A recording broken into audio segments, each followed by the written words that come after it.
Oh, begitu. Sehingga kalau anda kentut pun boleh jelas didengari. Ih,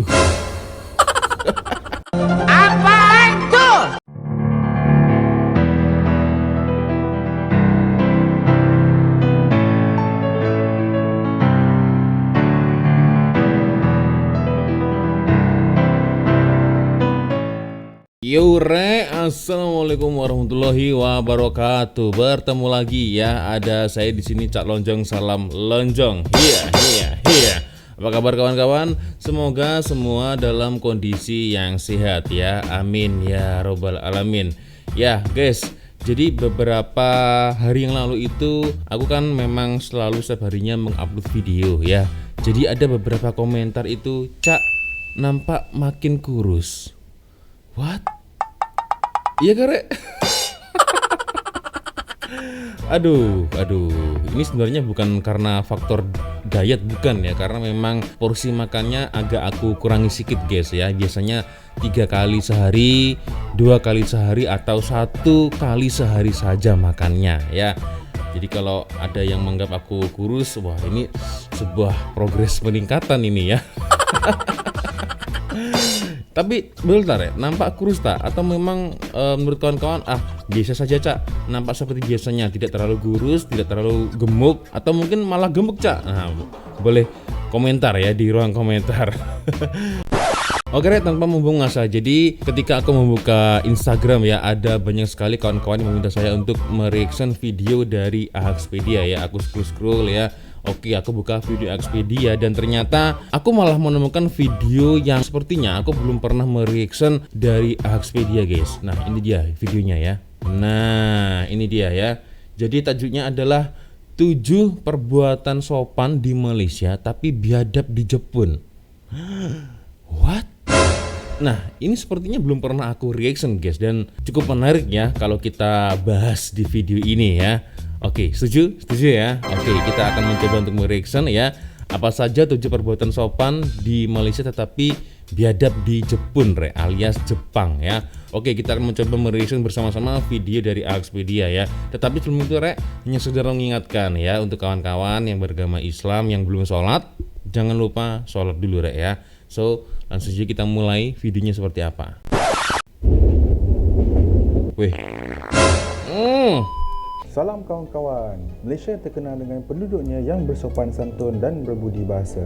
Oke. Namun, tahukah anda ada beberapa perbuatan kita di sini nampak sopan tapi sebenarnya biadab di negara Jepun. Oh, apa itu? Jadi, tajuk pada video kali ini adalah 7 perbuatan sopan di Malaysia tapi biadab di Jepun. Oke. Sebelum itu, bantu saya dengan klik subscribe dan Ya. sila tonton video ini sampai habis. Subscribe. Saya doakan semoga anda semua diberkati Allah Ta'ala.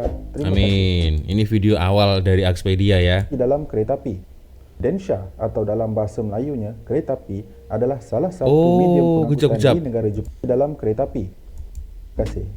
Nombor 7, berbual di dalam kereta api. Nggak boleh ya. Densha atau dalam bahasa Melayunya kereta api adalah salah satu medium pengangkutan di negara Jepun.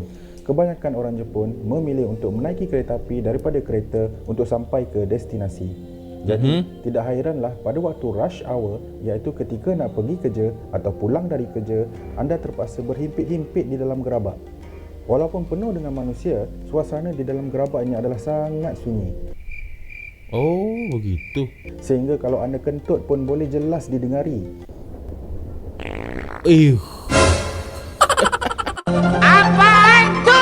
Orang Jepun menganggap berbual melalui telefon di dalam kereta api ini adalah kurang sopan dan mengganggu orang sekeliling.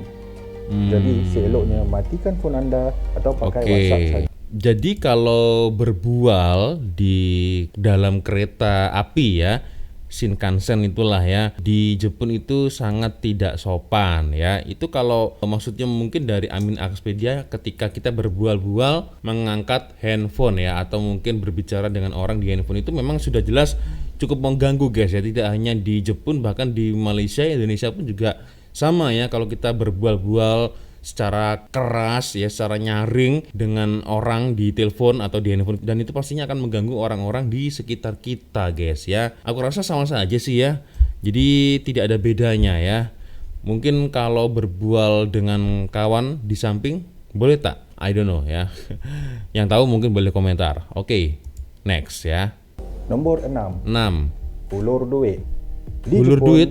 ketika anda di kaunter untuk membuat bayaran, anda tidak boleh menghulurkan duit kepada juru wang.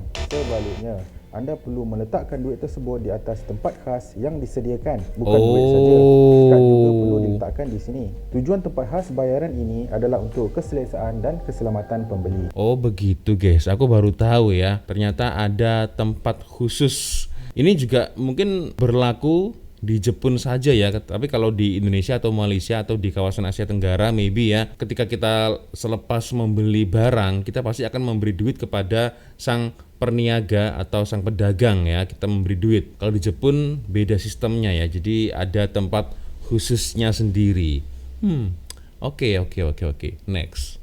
Nombor 5. 5. Senyap ketika makan. Di Malaysia, Okey. kita sudah diajar untuk makan dengan senyap kerana budaya kita penuh dengan kesopanan. Betul. Tapi berbeza pula dengan Jepun.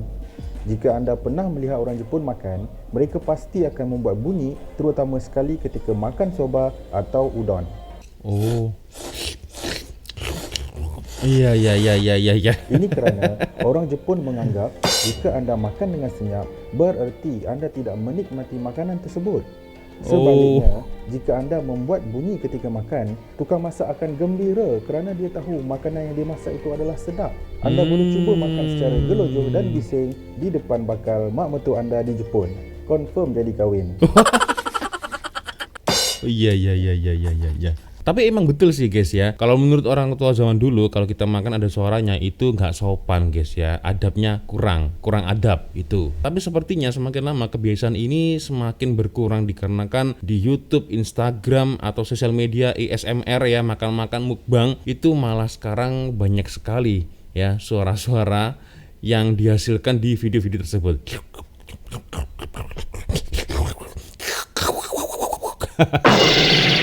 Nah, kalau menurut kawan-kawan sendiri bagaimana? Untuk saat ini apakah masih dengan mengikuti adat orang tua zaman dulu ya, makan senyap tidak ada suara atau malah bising ada suaranya? Boleh komen di ruang komentar ya. Oke, next. Nombor 4. 4. Bersin. Kebanyakan orang Bersin. Jepun akan membawa tisu ke mana saja mereka berada. Mereka memakai tisu untuk pelbagai situasi dan salah satunya adalah ketika bersin. Namun, orang Jepun lebih cenderung untuk menahan bersin atau memakai face mask. Ya, pemakaian face mask adalah budaya normal di Jepun sebelum pandemik COVID lagi. Bergantung kepada jenis orang, bersin di kalangan ramai boleh dikatakan biadab di kalangan orang Jepun. Tapi, kalau anda bersin tepat ke arah muka diorang, itu betul-betul biadab. Kalau itu sudah pasti biadab guys ya. Kalau kita bersin di hadapan muka orang itu udah pasti itu kurang ajar yang seperti itu ya. Ini ada aja nih admin dari Axpedia nih. Oke, next. Nombor 3. 3. Merokok. Di Jepun, Merokok. lebih kurang 25% daripada jumlah penduduk mereka merokok. Namun, merokok di tempat awam adalah sangat dilarang di Jepun.